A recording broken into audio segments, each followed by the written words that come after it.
last generation of long ears.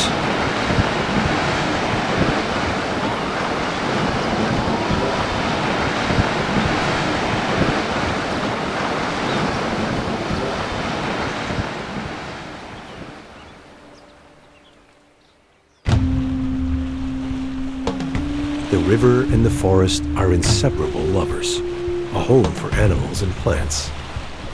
Beyond that, this forest is also the largest producer of oxygen, vital for the survival of all living beings on Earth. This time, we ventured along the river and penetrated the inland forests of Mahakam Ulu Regency. Due to the absence of proper land routes to this day, this regency remains difficult to access. Traveling by river has its own charm. Expanses of towering trees, lush vegetation along the banks, massive boulders, and waterfalls transported us into a Jurassic-era imagination.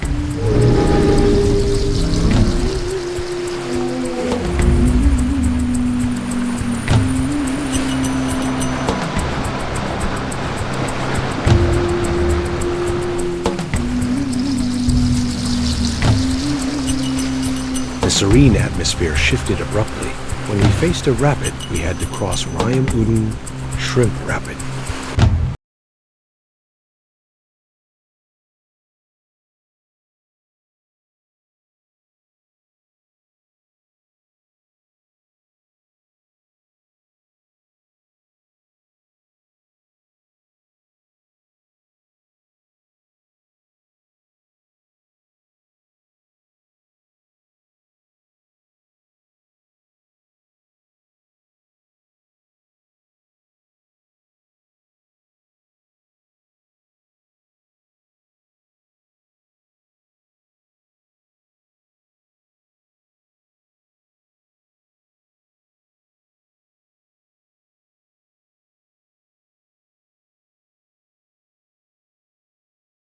It spiked our adrenaline and made our team nervous, but we were relieved to pass through safely. The Mahakam River is the primary passage for the Dayak people living in Mahakam Ulu. After navigating several rapids, we finally arrived at Batu Kelek Harbor. We were greeted by the daily life of the Dayak community, women heading to the fields to farm, while some men chose to hunt in the forest.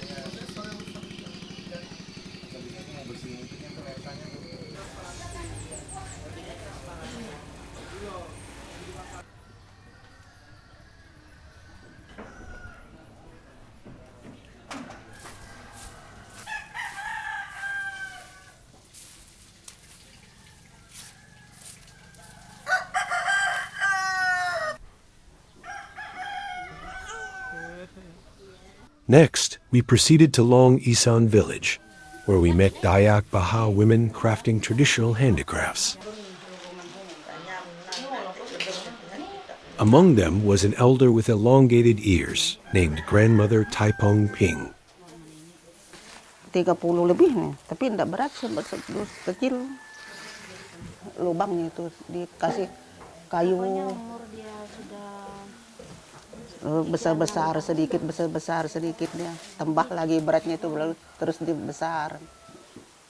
Taruh di ini lagi dalamnya itu. Selama ini dalamnya itu panjang-panjang sedikit. We even learned that the local government once advised long-ear individuals to cut theirs, deeming them irrelevant in modern times. Saya juga minta hilang ini potong seperti ngaur aja. Enggak. Sebab ini lama dari kecil.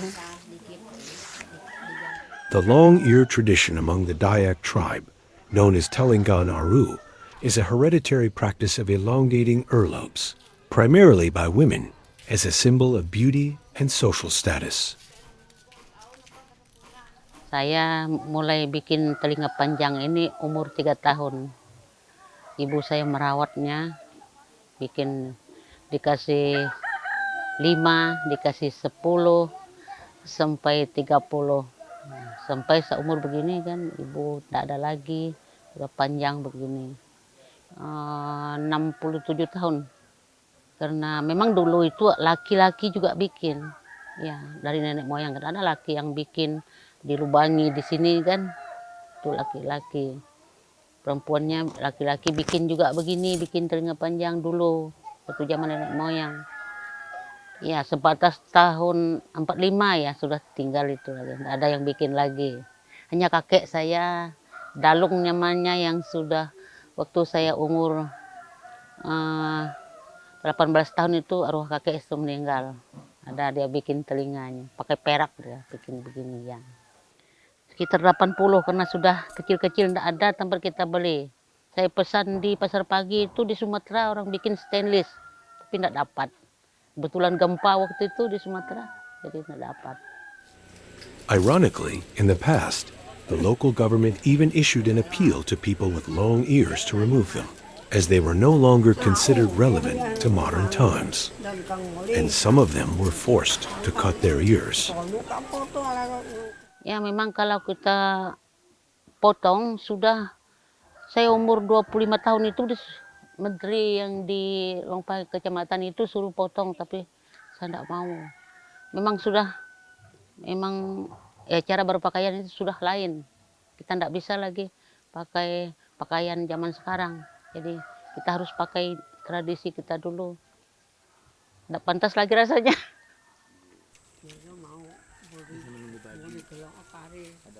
Ini memang pakaian tradisi dari dulu, nenek moyang kita. Jadi kita harus bikin ini.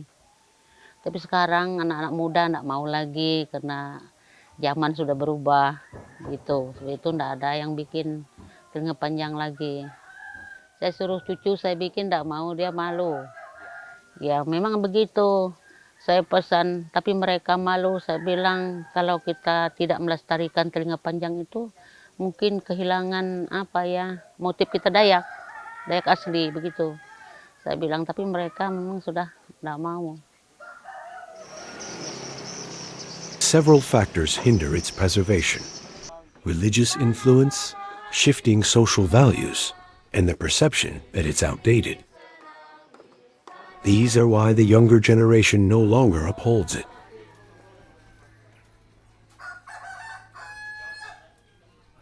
Thankfully, some refused and kept their elongated ears. In Mahakam Ulu, they may be the last generation.